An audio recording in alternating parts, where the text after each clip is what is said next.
আসসালামু আলাইকুম। আজকেও সৌদি আরবের প্রেক্ষাপট নিয়ে আপনাদের মাঝে ভিডিও নিয়ে আসলাম। তো আসলে সৌদি আরব কখন কী আইন করে বলা বড় মুশকিল। নিত্য নতুন আইন করে সৌদি প্রশাসন। হঠাৎ করে উমরা যাত্রীদেরকে এয়ারপোর্ট থেকে এখন ফেরত দিচ্ছে সৌদি প্রশাসন। কাদের ফেরত দিচ্ছে তা আমি বিস্তারিত বলছি। ভিডিওটা সম্পূর্ণ দেখে শেয়ার করে সবার মাঝে ছড়িয়ে দিন, যেন কারো উপকার আসতে পারে।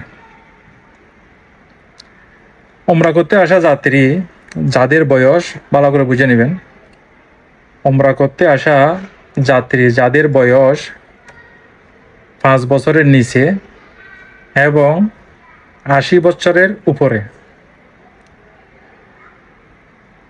তাদেরকে সৌদি প্রশাসন এয়ারপোর্ট থেকে ফেরত দিচ্ছে।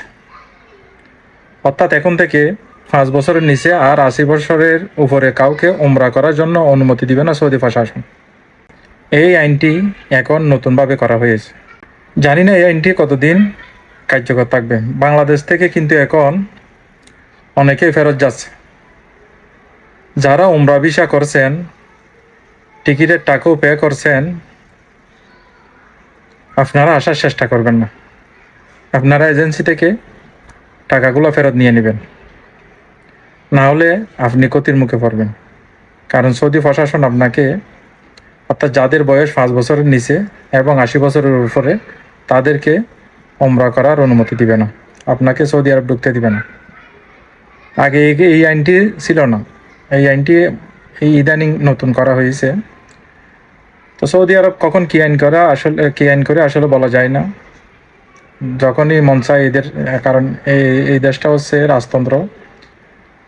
এরা যখন ইচ্ছা যেভাবে আইন করতে চায় সেভাবে করতে পারে। সৌদি আরবের আইন কানুনকে অবশ্যই সম্মান দেখাতে হবে। ভবিষ্যতে 5 বছরের নিচে আর 80 বছরের উপরে আর কাউকে সৌদি সরকার ওমরা ভিসা দিবে না। যারা এখনও চিন্তা ভাবনা করতেছেন 5 বছরের নিচে এবং 80 বছরের উপরে যারা ওমরা করার চিন্তা ভাবনা করতেছেন, আপনারা এখন ওই চিন্তা থেকে সরে আসেন। কারণ সৌদি প্রশাসন অটোমেটিক আইনটা কার্যকর করে ফেলেছে।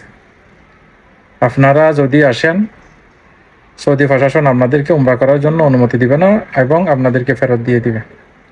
যদি ভিডিওটা শুনে একটু উপকারে আসে, তাহলে ভিডিওটা শেয়ার করে সবার মধ্যে ছড়িয়ে দিবেন এবং আমার চ্যানেলটি